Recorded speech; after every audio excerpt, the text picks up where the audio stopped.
So you So just a few quick announcements before we get started.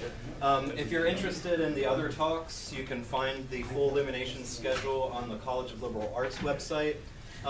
You can follow us on Twitter at Phil_Lit_Purdue, on Facebook. Our next Illuminations talk is on March the 6th, and that will be Gabrielle Arruda, and her talk will be called Philosophy as the Praxis of Life and Death, a Demonstration. So that should be interesting. And there's actually a kind of an interesting connection between Gabrielle's talk and the talk tonight. Gabrielle and I got our masters together at Westchester, and we studied with Dr. Ruth Porritt, who was a student of Dr. Calvin Schrag's, and graduated from the Philosophy and Literature department in '89, which sort of speaks to Dr. Schrag's position as a teacher and contributor to the overall philosophical discourse and community, whose students continue to come back here and perpetuate this philosophic dialogue we all have with one another.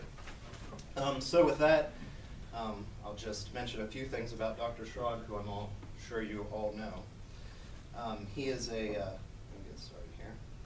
He's a graduate of Yale and Harvard, a Fulbright Scholar at Heidelberg and Oxford Universities, a Guggenheim Fellow at the University of Freiburg, and a co-founder of the International Philosophical Quarterly Continental Philosophy Review. He's the author of 9 books, of which most recently published are The Self After Postmodernity, God is Otherwise Than Being, Toward a Semantics of the Gift, and Convergence Amidst Difference, Philosophical Conversations Across National Boundaries. So it's with great pleasure that I introduce the George A. Ade Distinguished Professor Emeritus of Philosophy, Dr. Calvin Schrag.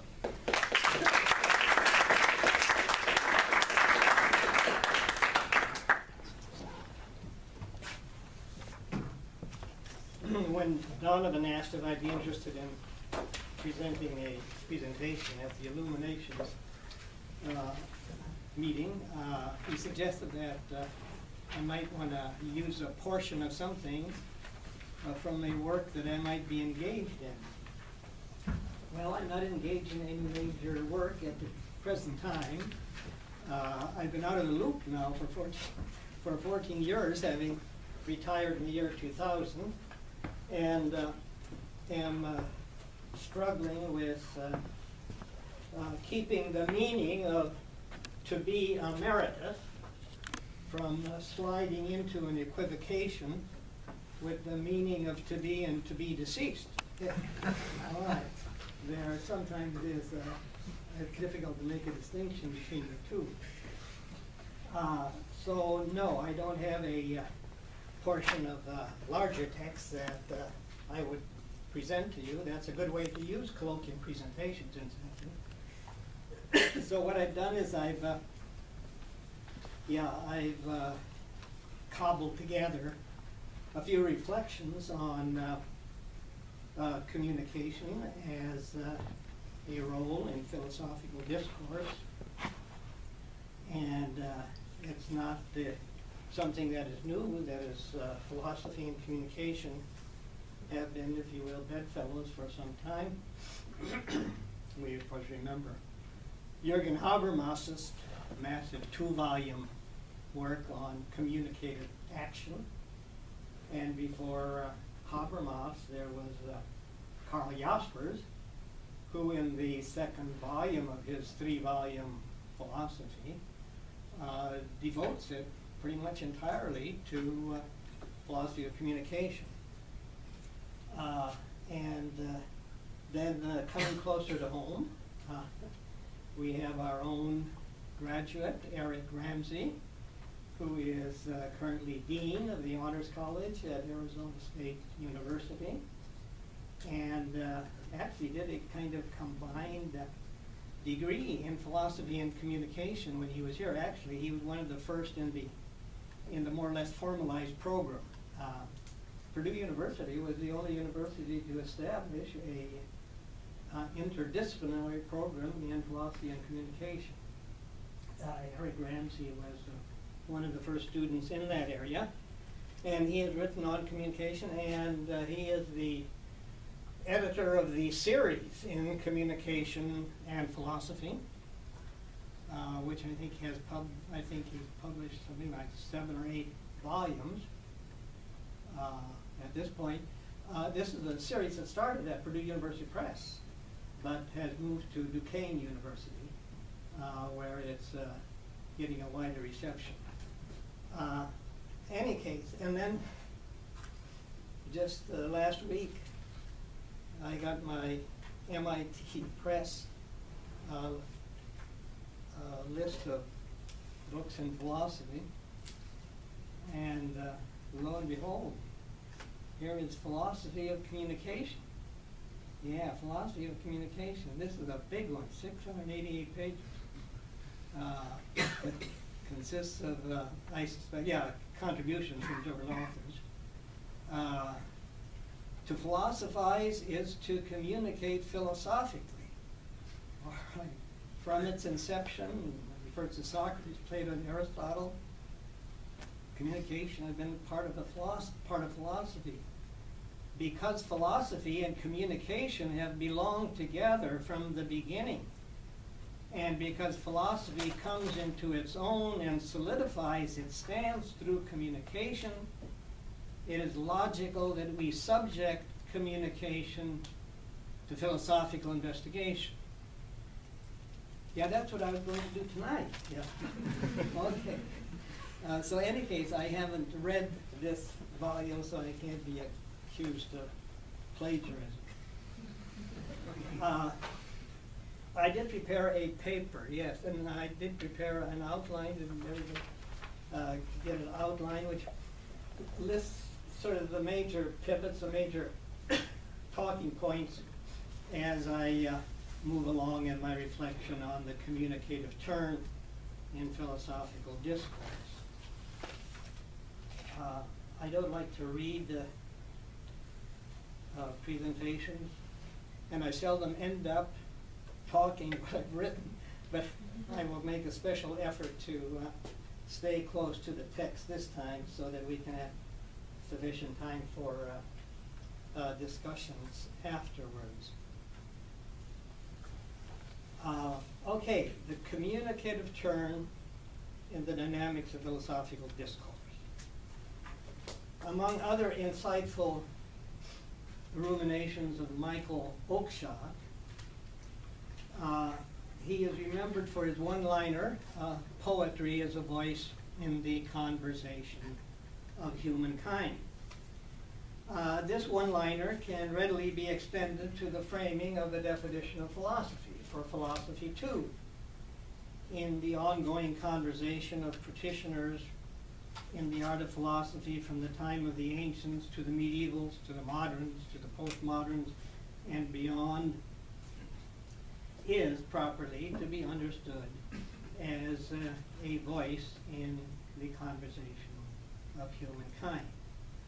And one quickly learns that this conversation is not a serene and untroubled unfolding of a unifying grand narrative. Rather, it is a conversation that has undergone numerous twists and turns in addressing the network of topics pertaining to matters of knowledge, being, and matters of value. These topics, as is well known, have found their designated place in the established subfields of epistemology, theory of knowledge, metaphysics, theory of being, and axiology, theory of value. Now, my project this evening consists of an exercise in tracking the communicative turn in the philosophical discourse as it moves out from these inclined topics, proceeding beyond what we have come to call the core philosophical subfields dealing with theory of knowledge, theory of being, and theory of value. And in doing so, mark out a path to an overcoming of philosophy itself. Overcoming philosophy itself as a totalizing and foundational enterprise. Envisioning a refiguration of philosophy after the communicative turn, and an effort will be made to stake out both a pre- and post-disciplinary terrain in which the conversation of humankind is seen to move about on the landscape of multiple voices of practical and personal concern, auguring in the direction of a hermeneutic of communicative praxis at the end of theoretical constructs of systems concerning matters of knowledge, being, and value. Proceeding along these lines, a series of intermittent conversations with selected representatives of the philosophical tradition will be carried on. Okay, notably, Descartes and Kant, Jaspers and Heidegger, Gadamer and Derrida, and we might pick up some others along the way. A perusal of the plot of the story of Western philosophy will quickly show that it has no binding and unifying thematic. It unfolds as a plurality of themes and a diversity of perspectives, an assemblage of local narratives punctuated by assorted drifts, shifts, and turns, rather than an overarching grand narrative. To be sure, there is a received tradition of historical periodization, whereby the history of philosophy is divided into the time periods of ancient, medieval, Renaissance, modern, postmodern, etc. But it is known by all those in the profession that these are very much open textured genres without clear demarcations one from the other. Now, plainly enough, if one is to engage in a conversation against the backdrop of this quite serpentine development in the story of philosophy, one needs to begin somewhere.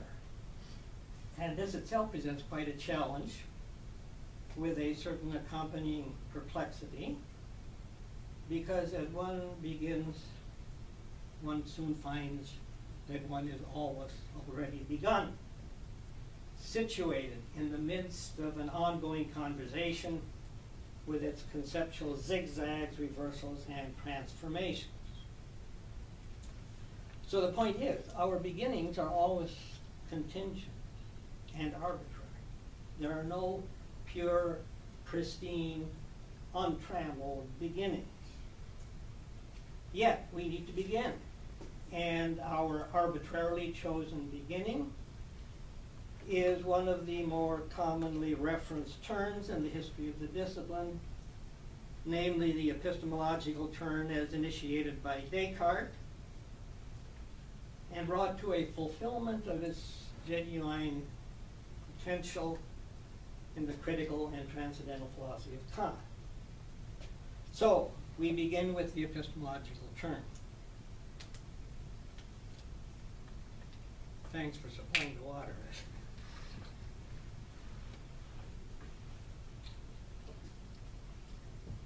As the proverbial every schoolboy knows, it was Descartes who placed the epistemological requirement very much at the center of philosophical investigation with the doctrine of the ego cogito as the foundation of knowledge about ourselves and the world that we inhabit. With his turn to epistemology, Descartes sought to locate the stable Archimedean point for philosophical discourse upon which our knowledge of self and world could be leveraged. Beginning with the certainty of knowledge of oneself as non-extended finite thinking substance, we can then proceed to knowledge of non-thinking extended finite substance, and eventually to knowledge of God as infinite substance. Now, for this story to unfold, Descartes instructs us, we need to begin a quest for certainty, proceeding with foundational criteria firmly set in place. Clear and distinct ideas is what he came to call these foundational criteria. They comprise his rules of method, designed to keep us on the path to certainty, undeterred by the fluctuating testimony of the senses. So Descartes, with his epistemological turn, becomes the father of modern philosophy, setting us on the quest for certainty, securing knowledge of self and world on the supports of a bold, rationalistic, grounded foundationalism. However, shortly after the advent of Cartesianism, philosophical friends from across the Channel to the north marked out another direction for the epistemological turn, abandoning the quest for certainty and settling for probability on matters of knowledge, substituting Descartes' criteria of clear and distinct ideas for immediate sense impression. Truth to tell, this provided the philosophical world with a different storyline, which in our textbooks is labeled as the rise of British empiricism. But what is not different in these two narratives, that of Cartesian rationalism and British empiricism, is their mutual obsession with foundations.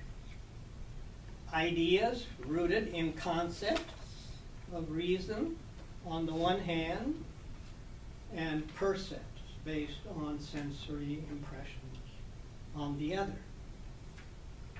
Now, it surely is not surprising that this clash of titans, friends of untarnished, clear, and distinct concepts, versus promoters of sensorially grounded percepts, would spawn another storyline, one in which the conflict of perspectives is somehow adjudicated, setting a stage for a kind of fulfillment of epistemology and eventually heralding its demise. At center stage in this drama is, of course, Immanuel Kant. In essence, his response was that of a philosophical pox on both your houses, both rationalist and empiricist. Concepts without percepts are empty, and percepts without concepts are blind. Now, to consolidate matters on the issue at stake, he called upon a transcendental unity of apperception wherewith to amalgamate the workings of percepts and concepts within an intricate and quite detailed theory of judgment. The apperceptive unity gathers within its vision a threefold synthesis of apprehension in perception against the backdrop of the forms of time and space, a synthesis of reproduction and production in the imagination, enabled by the workings of the imagination. And then finally, a synthesis of recognition and conception, enabled by an application of the categories of the understanding. So, see, within the dynamics of this tripartite synthesis, the interests of empiricism and rationalism, the roles of experience and reason, are brought into concert through a unifying of perception, imagination, and conception in the achievements of the transcendental unity of apperception. Now, it is of note that these moments of apperception reside in a common source. It is one and the same subject that does the perceiving, the imagining, and the conceiving that make up the epistemic transaction. This one and the same subject, as the epistemic condition for unification, is what Kant named the transcendental ego. An ego that, given its transcendental status, is never directly experienced as a content of knowledge, but is rather that experience whatever. And this in turn then sets the stage for a trustworthy theory of judgment with its requirement, you recall, for a priori analytical and a posteriori synthetical benchmarks, whereby to secure the epistemic foundations for our knowledge of self and world, the epistemological turn thus gains its consummatory achievement. So that's what we have to say about the epistemological turn. All right. So we move on to the hermeneutical turn. Yet, this quite remarkable achievement in fulfilling the requirements for the epistemological turn augurs in the direction of another turn that follows in its wake, a turn in which we observe a shift to hermeneutics. The hermeneutical turn, at the end of epistemology, opens a vista to a dynamics of interpretation which is always already at work in the travails of understanding self and world. Older than theories of epistemic judgment, either of a transcendental or linguistic sort, interpretation informs our perceiving and our imagining and our conceiving. The hermeneutical as of interpretation goes all the way down and all the way back. I think I'm going to make just one diversion here because my use of the grammar of epistemology coming to an end may be a bit of an overstatement. Yeah. And I think, it is overstated in some of the reactionaries to epistemology as a form of discipline, particularly Richard Rorty. All right, hermeneutics at the end of epistemology. End has different meanings, right? End can mean simply secession. It can mean abandonment of a previous point of view, or it can mean a kind of fulfillment, a kind of realization of the potential in the way it set up the problem. And this is what I mean by the end of epistemology, particularly in reference to Kant. Look, if you scratch the underbelly of the transcendental unity of apperception, you're going to find a path to hermeneutics. You're going to find a path to hermeneutics as a, if you will, precognitive, pre-theoretical stance in which you live in the world by taking things as something. Okay. So the hermeneutical as, I think, can be found in the underbelly of ordinary perception, imagination, and conception. And particularly with the imagination, This is where it becomes a little bit tricky, because Kant, for some reason, in his second critique, threw out all the good stuff he said about the imagination in the first critique. Usually when you do a second edition, you make it better. All right. So what happens, there's an explanation. I think there's a kind of explanation for that. But the point is, it is in the imagination that plays this very important role of somehow bringing percepts and concepts together. And it's interesting that Kant is explicit that the imagination has both a reproductive and a productive, a passive and an active function. All right, so it's simply imagination is more than just sort of binding the two together. Imagination has, if you will, its own intentionality. Imagination doesn't have to wait until these transcendental categories come down from on high to provide you with a source of meaning. Yeah. And when this happens, then you see how the transcendental ego begins to descend into history, right? Into the density of our concrete lived experience, and opening a path to doing away, if you will, with the hard transcendental empirical doublet that Kant left with us. Yeah. So this involves, helping Kant say what he should have said and could have said, right? But for some reason recoiled from doing that. Okay, so we have one footnote here.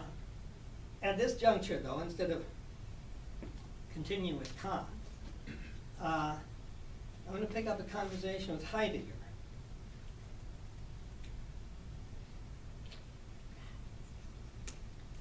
And those who are in the Heidegger seminar will know straightway where I'm going on this. In what is clearly a pivotal section in his revolutionary work, Being in Time, section 33, titled Assertion as a Derivative Mode of Interpretation, Heidegger deftly deconstructs the primacy of epistemological theories of judgment by placing assertion as agency of predication at the heels of a setting forth of a hermeneutical as, in which the contents of our immediate experience in our everyday life are taken as something. In our pre-reflective being in the world, we take utensils as something to be used for executing a practical project. Heidegger's famous example is the hammer. The hammer is zuhanden, it is ready to hand for carrying through a specific task. The voice and the visage of the other is taken at face value as friend or foe, neighbor or alien. Skills and social practices, skills and social practices are understood in their being performed in advance of any assigning of objectivizing predicates or rule-governed criteria. The 2-year-old learns how to swim by getting in the pool, not by mastering body mechanics, so he knows in what direction the arms and the legs are supposed to go. I think Hegel uses that example, doesn't he, somewhere?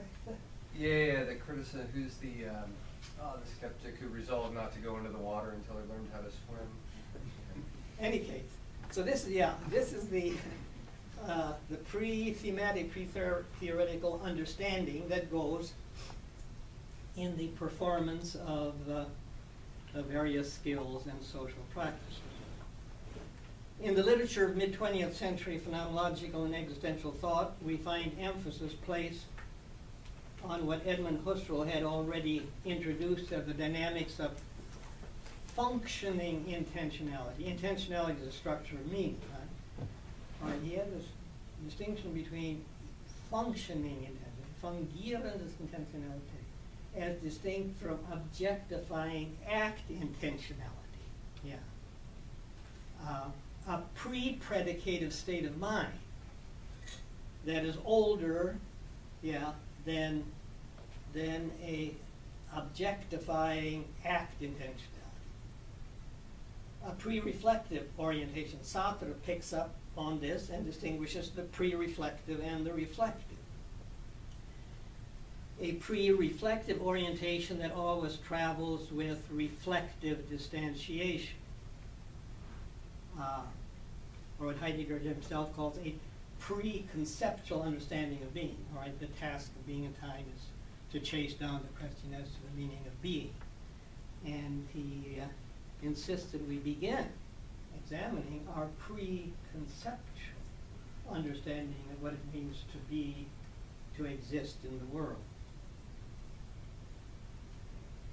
It was the insight of the hermeneutically minded phenomenologists, in particular, to discern a play of interpretation in these more primordial postures of world involvement, affecting the hermeneutical turn in the wake of the epistemological turn. Hermeneutically minded phenomenologists, that's third generation phenomenologists.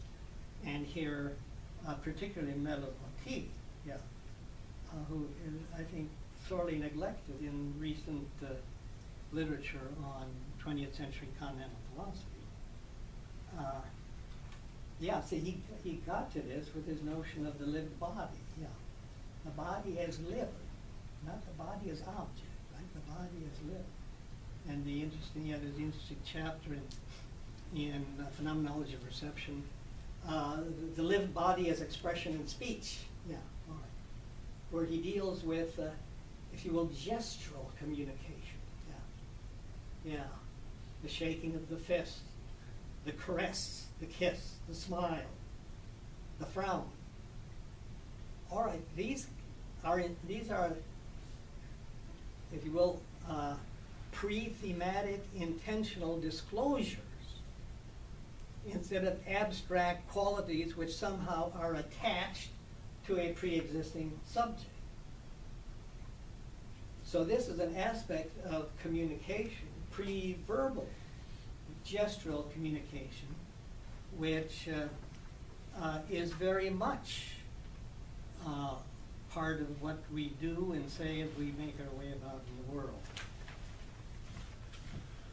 Okay, so we have tracked the epistemological turn in a thinking with Descartes and Kant, whilst thinking against them, and have proceeded to the hermeneutical turn farther down the road. But there is yet another turn, and this provides the cardinal scenario in the story that we purport to tell. We call this the communicative turn. And to maneuver this turn, we will need to continue our conversations with Descartes, Kant, Husserl, and Heidegger, albeit in a somewhat more critical vein. So, the communicative turn. But let's take with Heidegger for just a spell.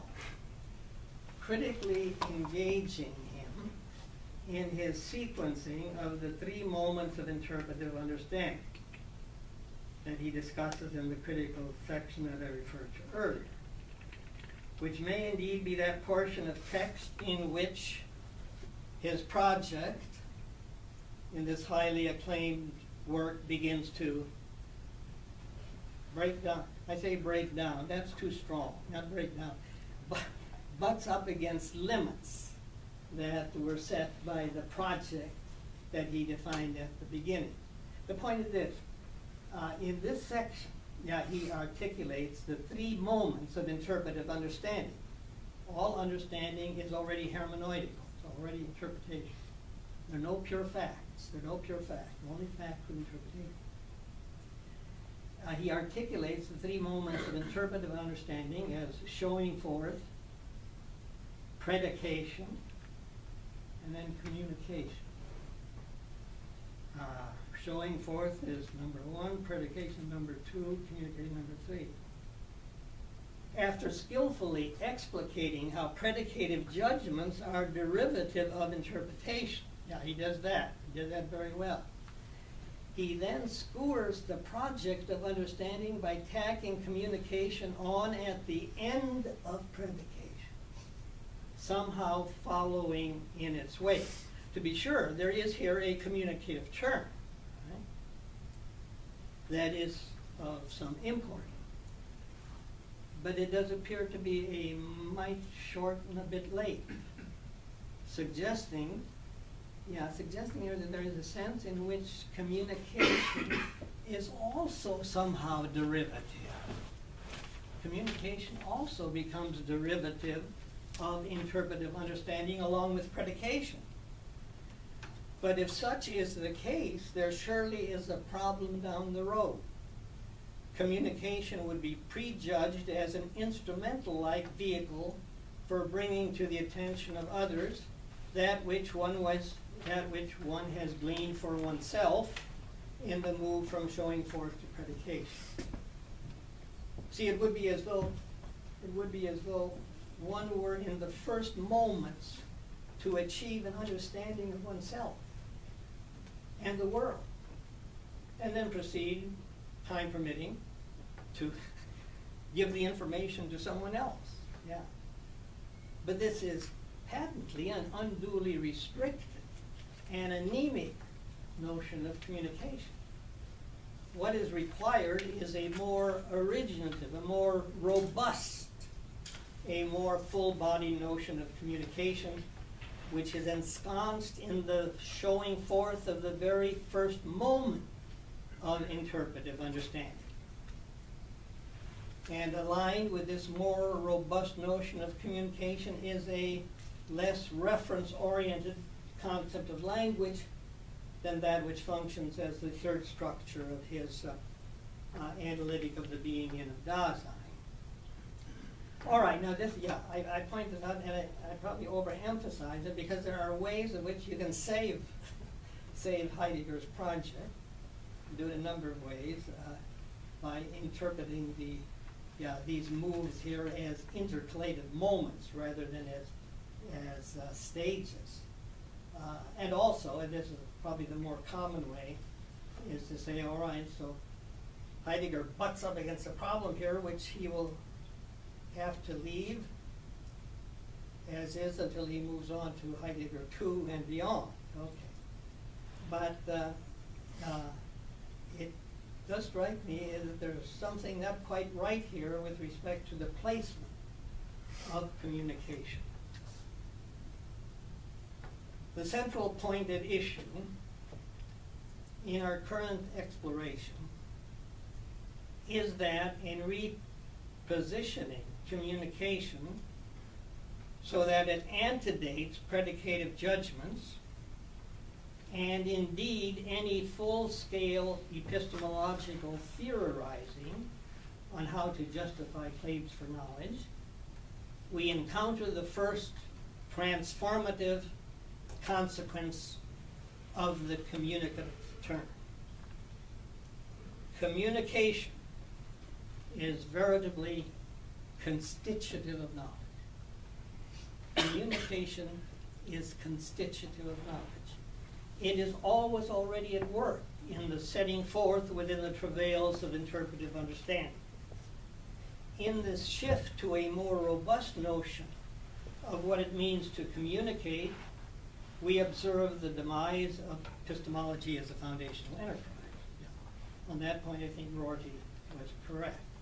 And it surely is not surprising that one should find that coupled with this maneuvering of the communicative turn that takes us beyond epistemology, there is a complementing consequence to it. It also takes us to the end of metaphysics. As communication is constitutive of knowledge, so also is it constitutive of being.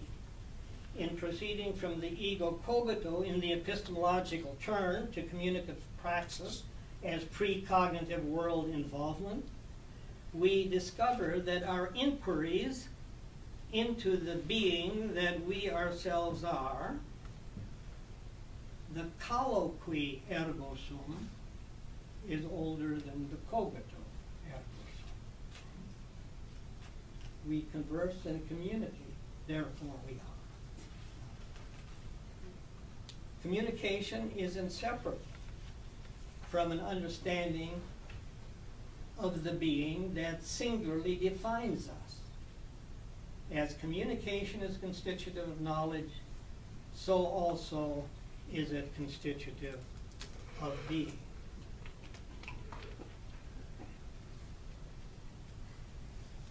ontological inquiry moves to the forefront in a realization that the question of being is inseparable from the question of knowledge. What is the being of the self that asks the question about itself and allegedly has knowledge about itself and the world? What the communicative turn discloses is that this being of the self is always a being with other selves. Social predicates articulate the interior of the self-being of the self in its quest for self-identity.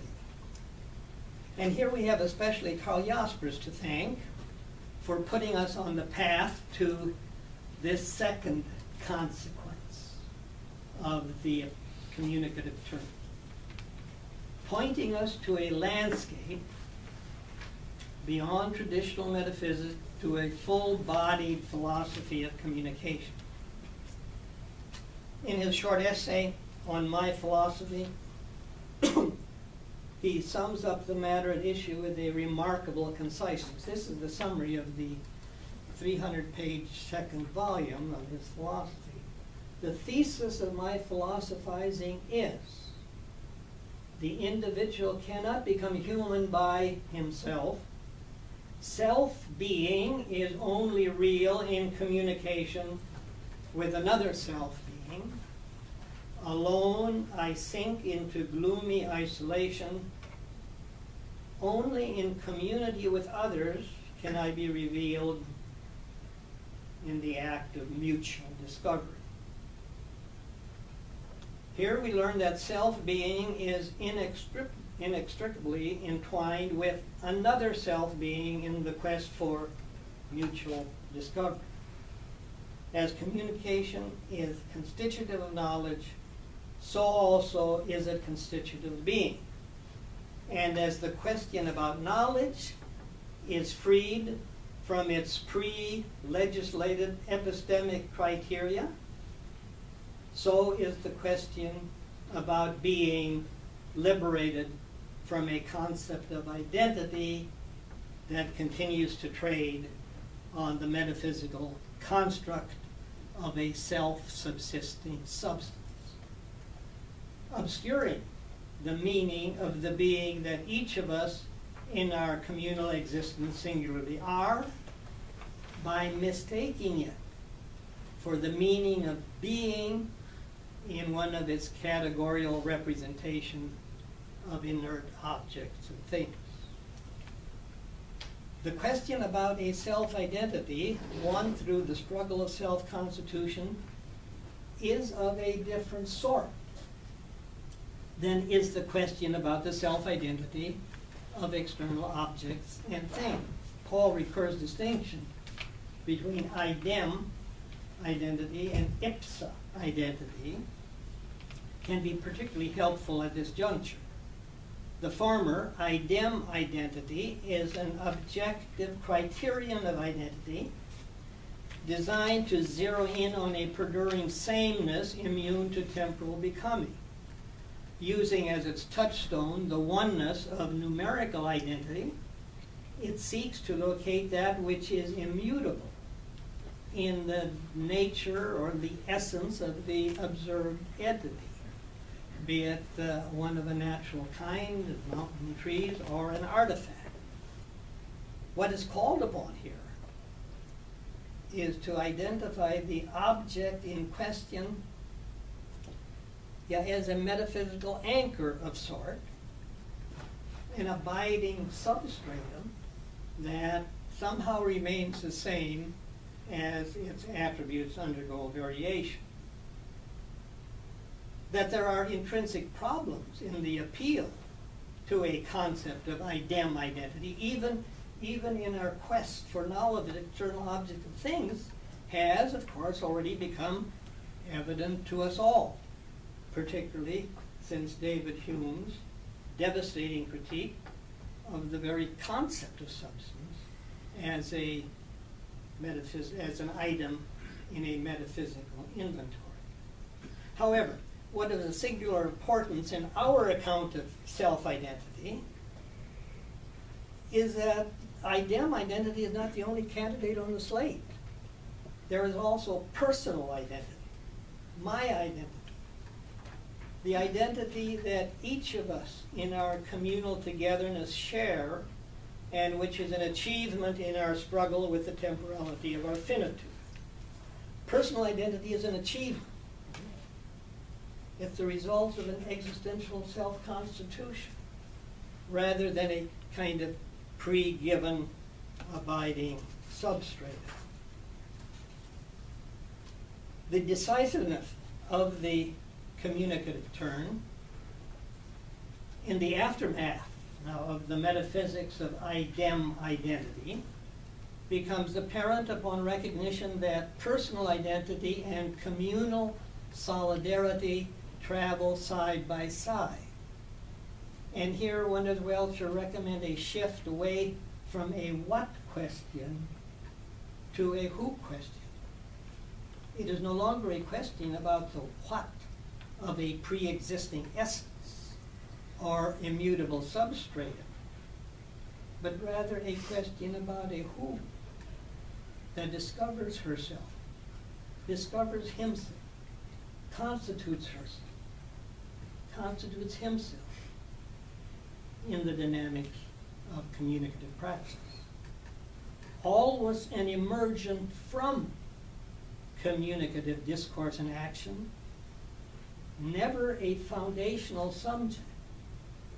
The who comes forth in advance of the subject and finds itself situated within a spate of communicative practices.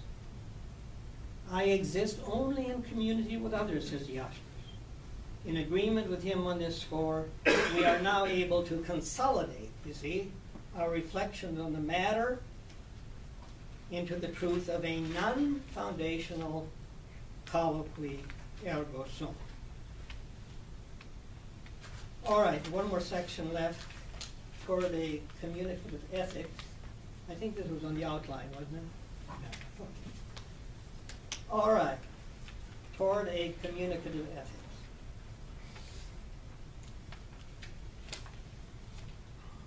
Is it stuffy in here, or is it just me?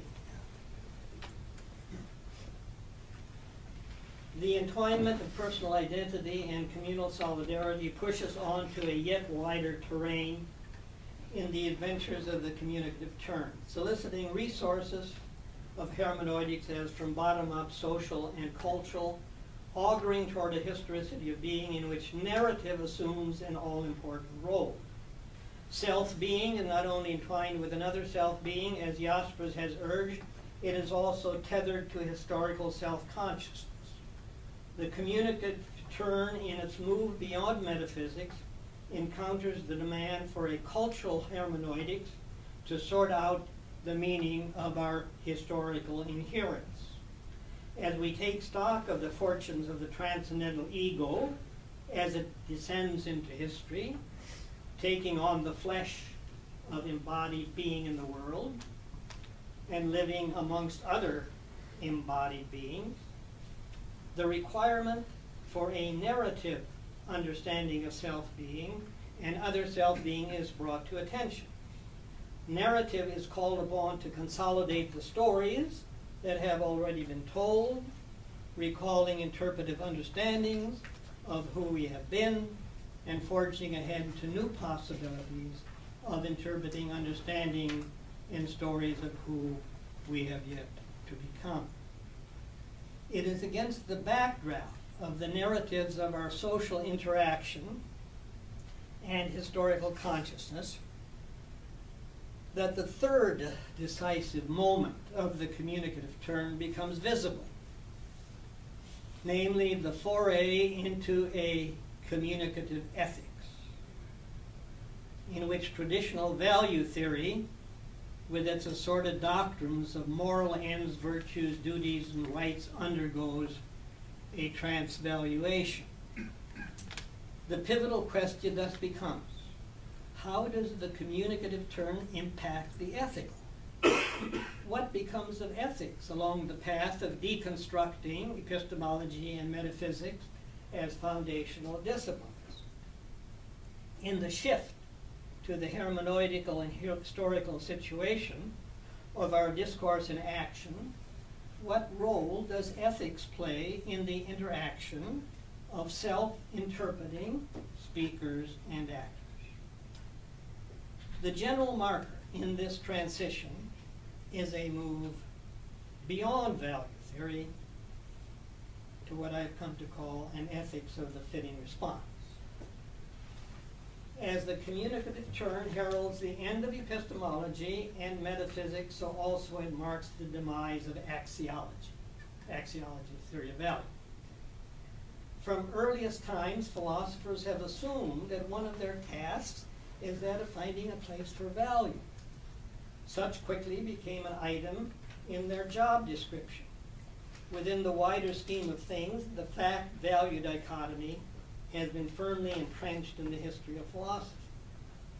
Epistemology and axiology, knowing and valuing, have been seen as twin enterprises. The one entrusted to deal with facts, the other given the task of sorting out the kinds and degrees of valuation. The genealogy of good and evil, from the ancients to Nietzsche's transvaluation of all hitherto existing values, provides a massive inventory of accumulated ethical, aesthetical, social, cultural, religious values. Our interest in the current project resides in the spin-off of this excessive value theorizing for the realm of concrete ethical behavior. The received task for axiologists as guardians of value has been that of securing the foundational support for claims about good and evil, right and wrong, approval, disapproval, sanction, censure, blessing, and condemnation. In seeking to discover such foundational support, axiologists of various stripes have tended to preoccupy themselves with searching for a moral subject that displays the distinguishing attributes and properties of character that define the basis for ethical action. The moral subject is assigned duties alongside the defining attributes of the epistemological and metaphysical subject, and is called upon to perform a similar task.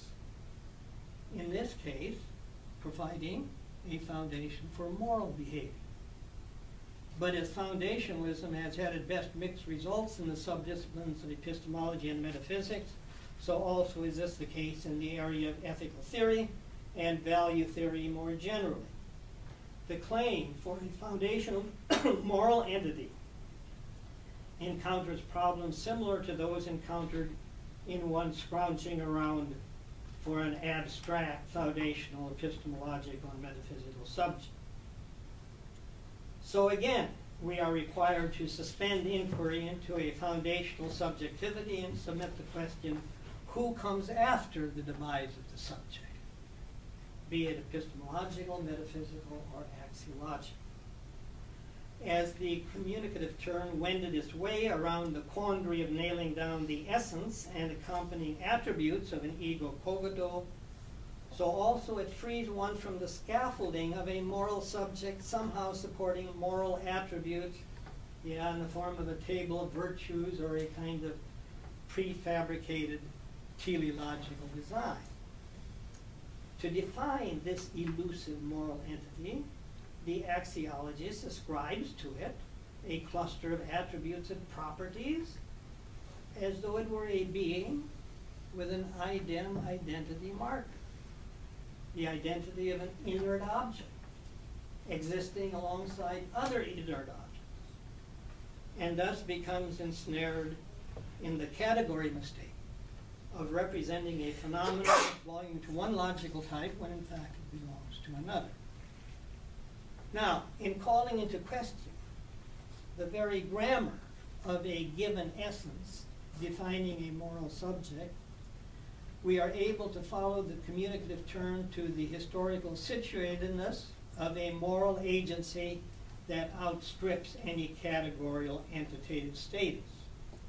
And this historical and event character of moral agency achieves intelligibility only against the backdrop of the being with other self-interpreting agents in process of making sense together.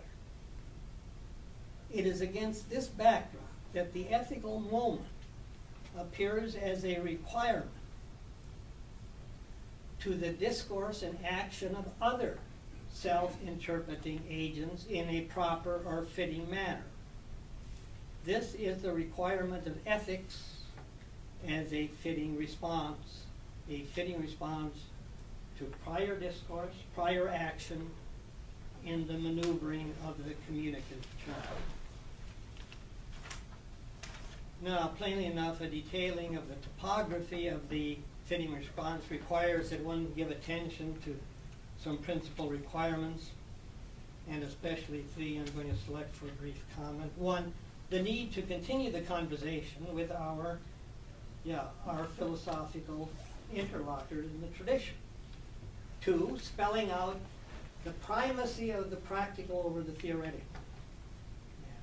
And three, the most difficult, addressing the source and measure of that which is fitting, while pointing out some consequences for our wider cultural existence. All right, the first, the need to continue the conversation with the tradition of our philosophical interlocutors. Philosophy as a voice in the conversation of humankind needs to remain conversant with preceding voices, and this remains a requirement in any explication of the role of the fitting response. The general concept, plainly enough, is not of recent date. It's found in Aristotle's ethics, use of kathekanta, that which is fitting. Aristotle used it to supplement his teleological ethical theory. The concept was then picked up by the Stoics. In his Meditations, Marcus Aurelius provides the linchpin of Stoic ethics as that is fitting in, accommodating oneself to the destinies of the universal logos, pressing toward a universal brotherhood. Gadamer, in Truth and Method, recalls the Stoic use of kathekanta, that which is fitting, and gives it a central place in his hermeneutical ethic. There's a sense in which Marx and Spinoza, in their own ways, utilized the concept in setting the ethical requirement as that of fitting in with the dialectical working out of a socio-historical dynamics as it progresses toward a classless society, as in Marx, or accommodating oneself to the forces of enlightened reason in human affairs, as was the case in Spinoza.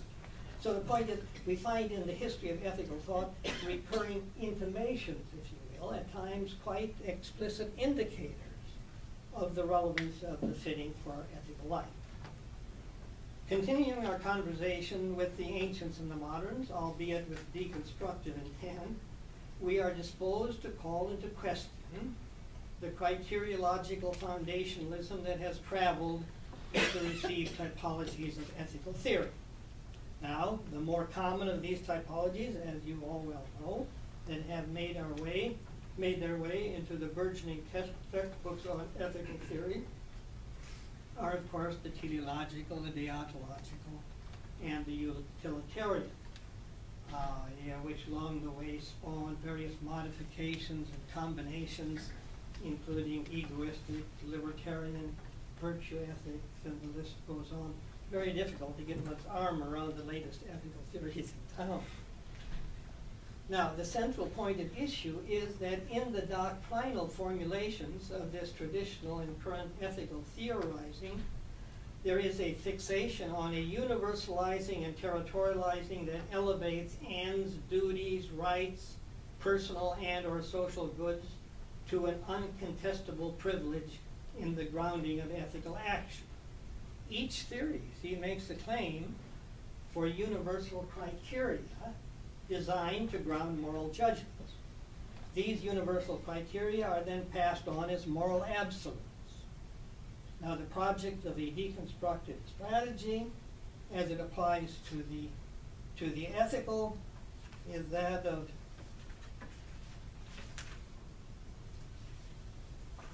applies to the ethical is that of relativizing these absolutes by affecting, suspension not only of the teleological, you also have to suspend the deontological and the utilitarian.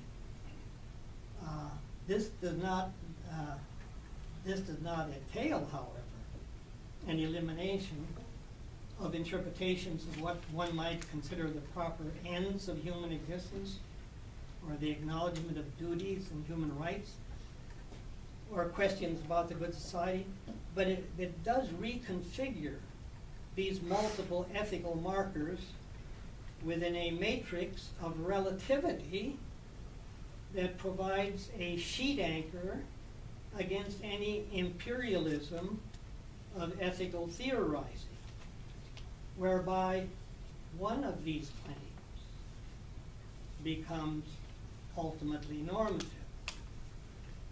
Hence, before we visit the contributions of ethical theorizing with its position taking on the teleological, the deontological, or the utilitarian, we need to ask the simple question, how do I fit in, accommodate myself to the discourse and action that is going on in my current situatedness?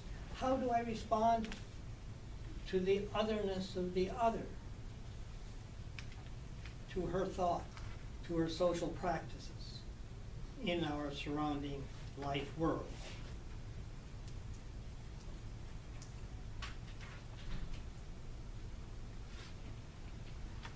That martini will taste good after.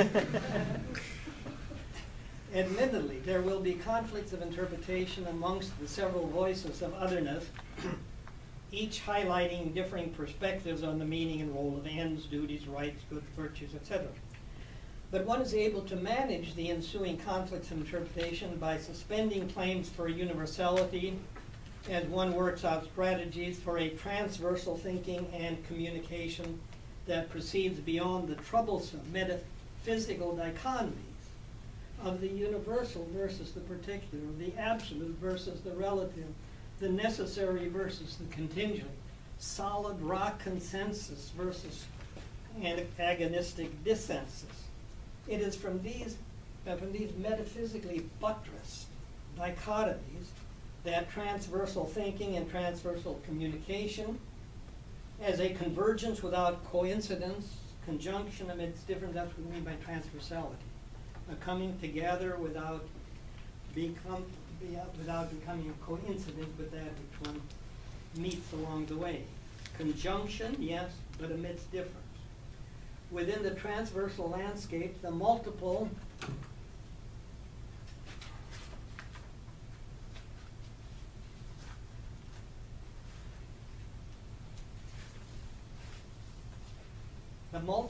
and the variegated moral claims are seen as entwined constellations of reflection and decision-making, requiring a recognition of the otherness in each of the standpoints, fostering a heightened self-understanding of each through a mutual acknowledgement, a need for accommodation amidst difference.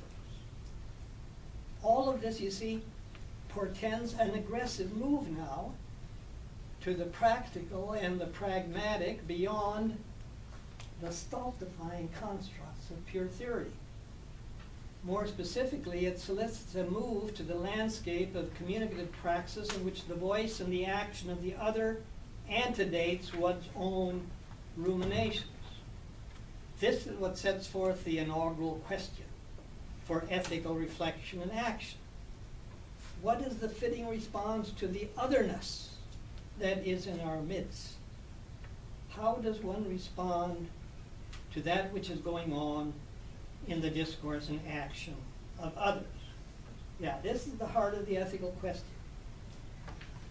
And with no absolutes and universals now, we have no absolutes and universals to ground our responses, the attending question as to the source and measure of that which is fitting takes on a sense of urgency for any communicative ethics.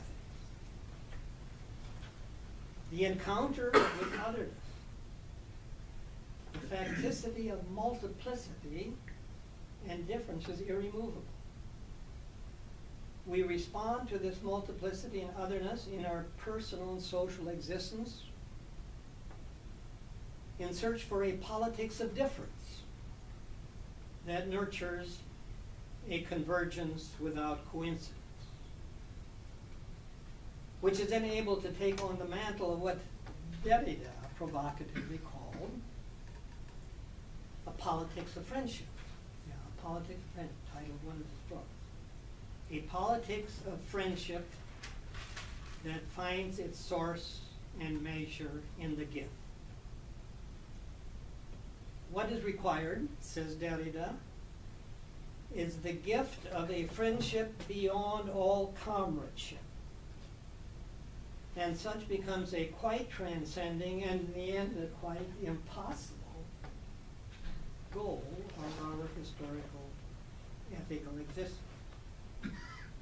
For the gift that informs and nurtures a politics of friendship is infinite.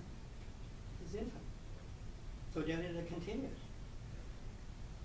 To attain to this infinite gift, failing which there can be no friendship, one must know how to give to the enemy. All right.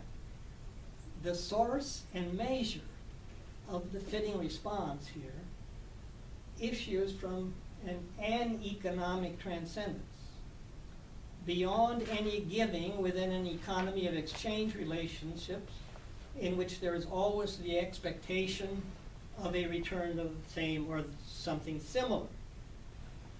Yeah, within such an economy, an economy of exchange relationships, the very meaning of a gift becomes nullified. I think that is right about that. It shatters in its fall into a performative contradiction.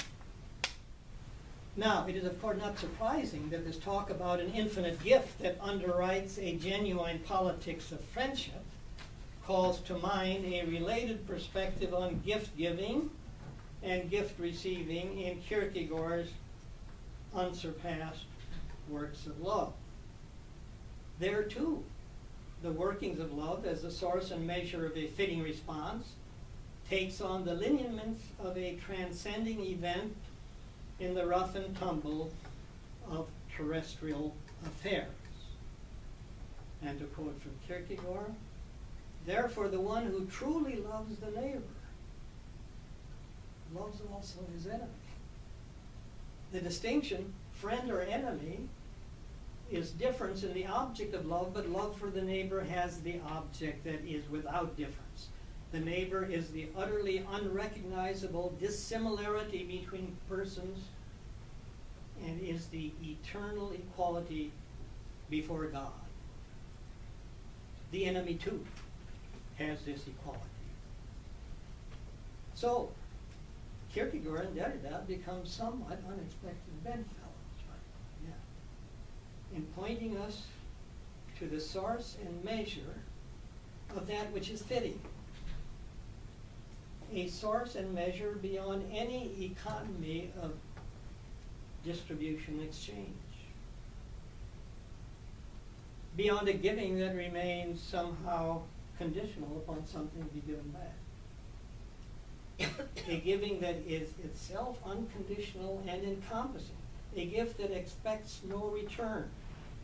A friendship and love that endures unrequited. Yeah. Such a measure and source transcend them to the point of absence. A Derridian impossible possibility. Now, this is a strange way to talk. That's what it is. It's an impossible possibility. Is nonetheless able to temper and season the daily comings and goings within our communicative practice. An impossible consummatory achievement, to be sure, and always in the future. Always in the future. It nonetheless remains that impossibility wherewith that which is possible in the present can be assessed and transfigured. always the pre-enactment of a politics of friendship yet to come. Always a kingdom of ends in process of realization. The gift remains the source and measure of our terrestrial communicative ethical praxis. And we shall end there.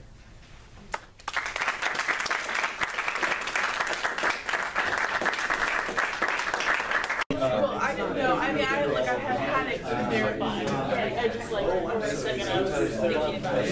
Just so we don't press our luck with the room, maybe we can get ourselves posed here for some questions. Project. Yeah.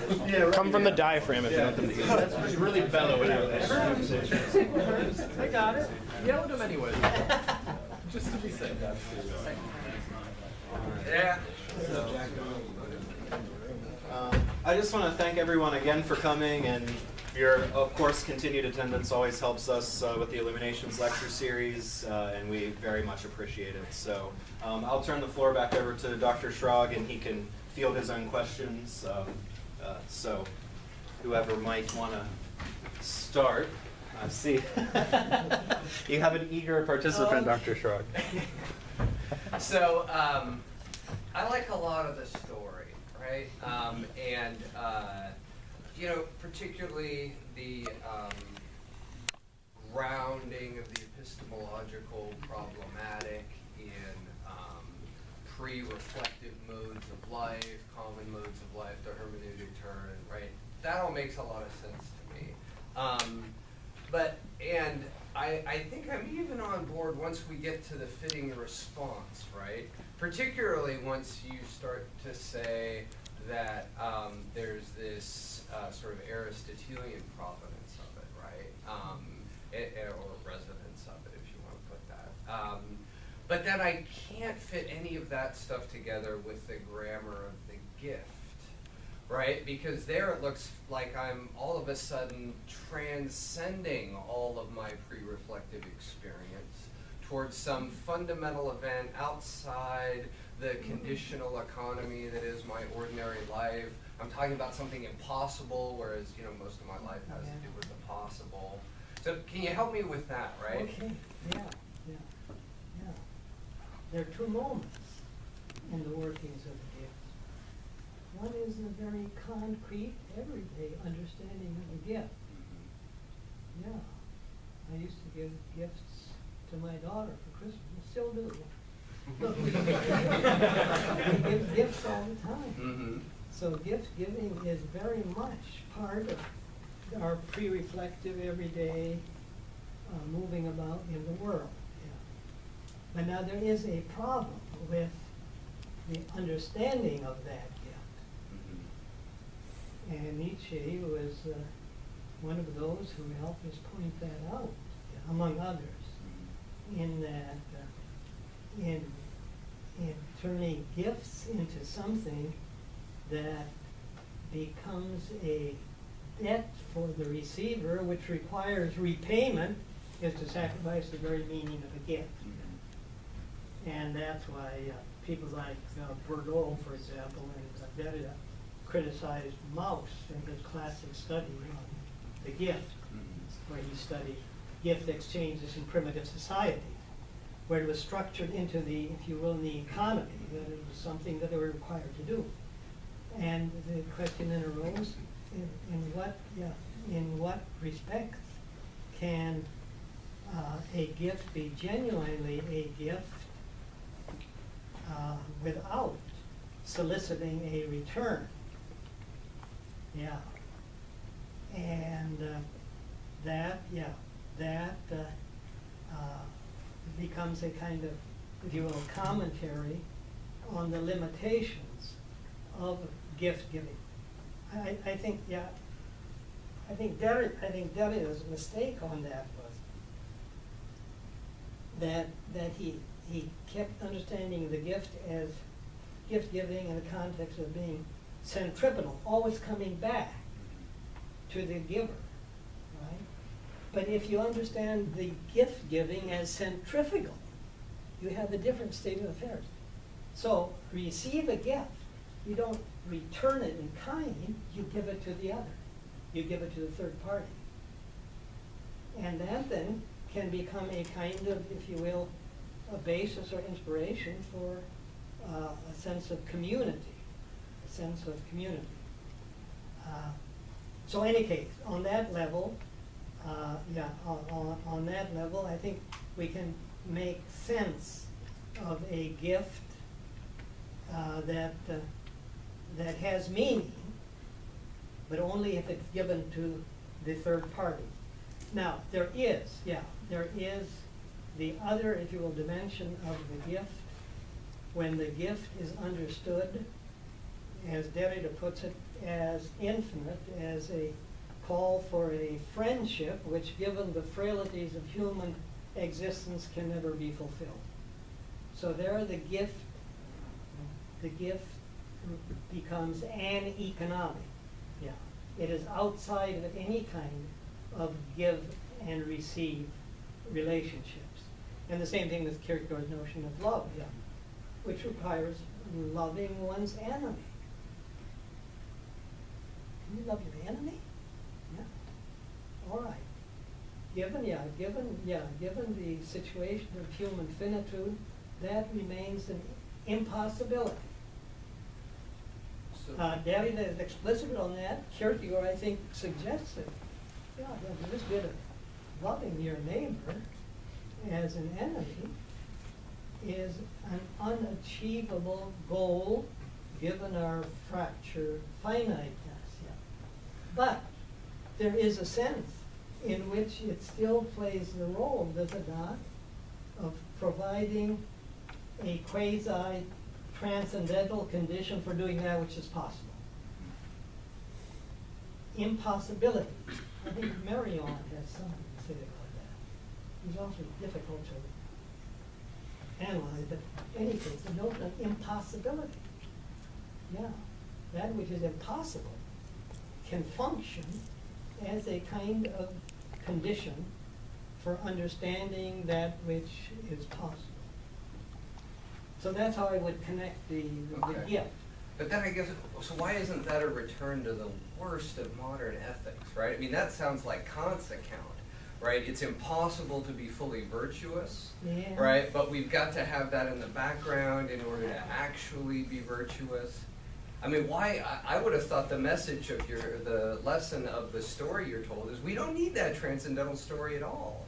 That in our ordinary interactions of gift giving, we can, for example, perfectly well tell the people who are giving us gifts only because they expect something in return. And that people are perfectly happy to give us something, right? Just for the sheer joy of it. And then we don't need this impossible transcendent story at all. Okay. But why do we continue, why would we continue to be satisfied with the condition of living in an economy which we have to struggle without having, if you will, not a universal answer, but a kind of compelling answer or reason to why we strive for this politics of friendship, which would be very desirable. Right? Sure, but I mean, don't you think in ordinary life we can distinguish the true friends from the false friends, and the true friends are great to be around, and the false friends we try and get rid of? Yeah, well, then, only if there be an extraordinary element in ordinary life, right? Yeah. Yeah. But, yeah, no, that's the best I could do in terms of sort of arguing for Derrida and Kierkegaard on this, is that there is, if you will, a kind of requirement coming from the other, when you face the other as stranger, as alien, as enemy. And Levinas does that too. There's a voice in the, a voice in the Nazi Holocaust perpetrator that requires a move, if you will, beyond that which is humanly possible people in the concentration camps. Yeah. But it does require a certain reading of the other. And in Levinas and really in Levinas, the other really becomes the other, right? Other than the other, yeah. Other to the point of absence, which calls me to act in such a way that it transcends my finite capabilities, if you will.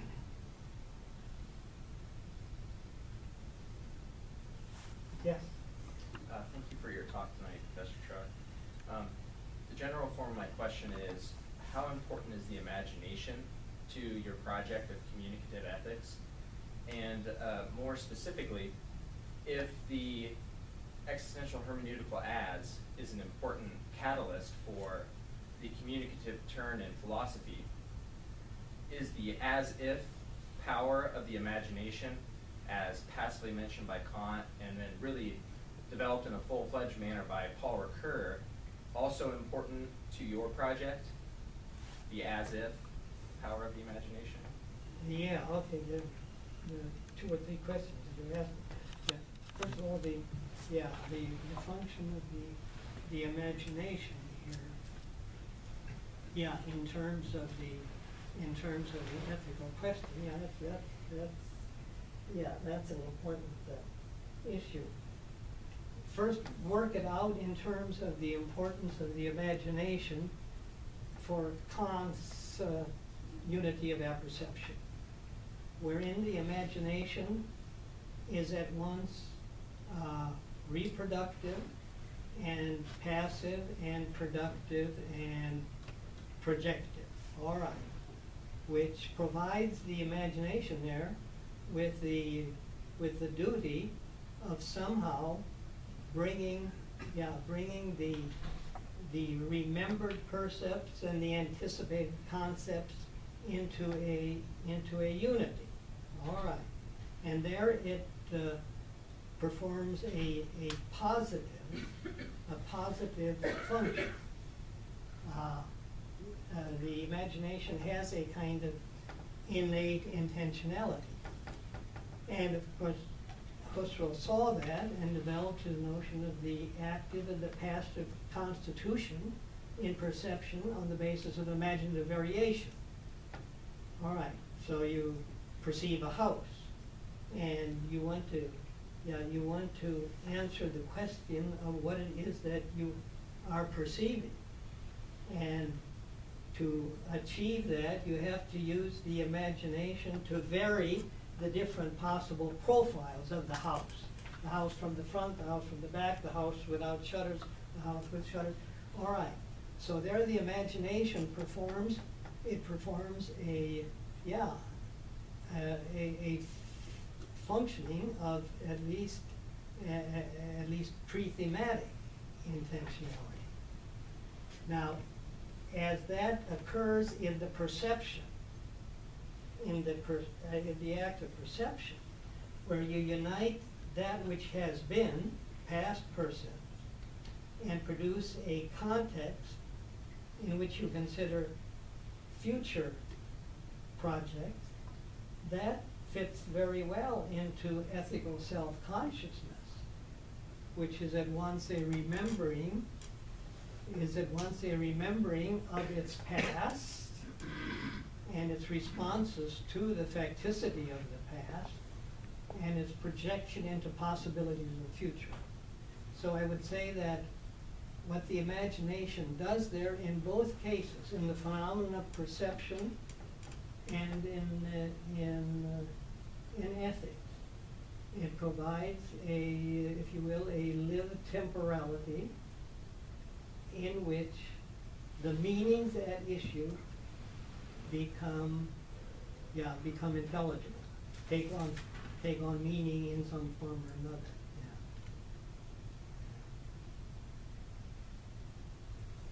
Yeah. Now that does involve going beyond Kant, at least the Kant of the second critique. But I do think it works in the first critique. And I think the most reliable works on the imagination is the book by Edward Casey, Time of Imagine. Yeah, brilliant, yeah. And that is an illustration of the working of the imagination across the whole spectrum of the perception, ethics, aesthetics, particularly in aesthetics. Yes, Tom. I figure I'm next in line. So you mentioned Gadamer briefly. Can you talk a little bit more about how Gadamer fits into this picture on your account, and specifically his appropriation of Plato's account of thinking in the Theaetetus as a dialogue that one has with oneself? Yeah. And then moving to the ethical and the normative, you talked about an entwined reflection and decision making. Maybe you could talk about what you think Gadamer has to add to that with regard to horizons and basic horizons, and focusing more on questionings as criteria rather than these kind of absolute ideas of answers. Okay, yeah, okay. I mentioned, I brought Gadamer, a reference to Gadamer in the essay because he does recognize the importance of kathekanta, the Greek notion of fitting in. The problem that I see in Gadamer's notion of fitting in is that it is too much accommodation without critical analysis, right? So in Gadamer, you get the impression that the tradition now supplies you with, if you will, the proper modes of ethical action, and you have to fit in with those, and truth and method is a bit short on critical appropriation, critical fitting in, and that's why you have to balance Gadamer over against Habermas, because Habermas has the critical eye working on his interpretation of the cultural spheres. So that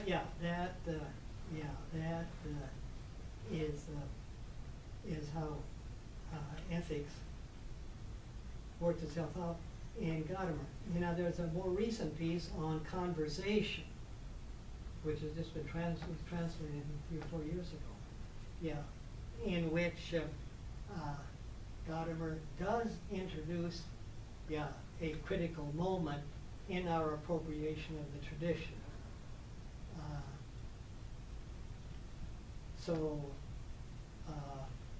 There's a sense in which Gadamer leaves the ends open, because in certain forms of conversation, like in political argumentation, which is one form of conversation, there you have to keep the critical eye focused, if you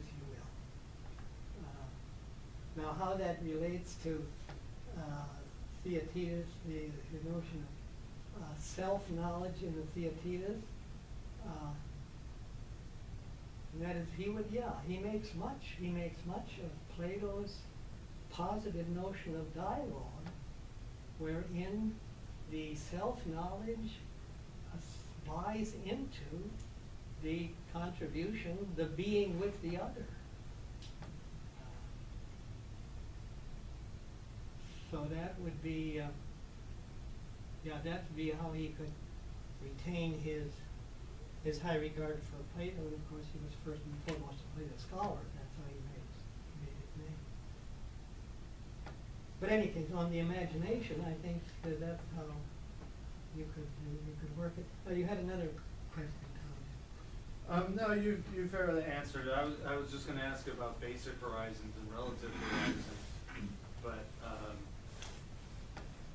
if you don't see Gadamer fitting in because he doesn't have this critical analysis that people seem to apply.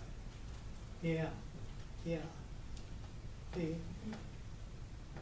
Gadamer may be too quick on the achievement of the coming together of the horizons.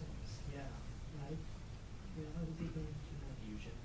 Schmelz and the horizon? Yeah, a coming together of the horizon. If we talk long enough, somehow fit together. There is sort of that optimism in Gadamer.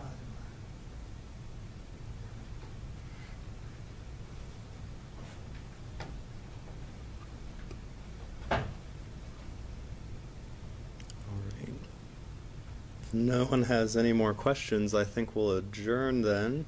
If anyone has anything else, thank you, Dr. Schrag, for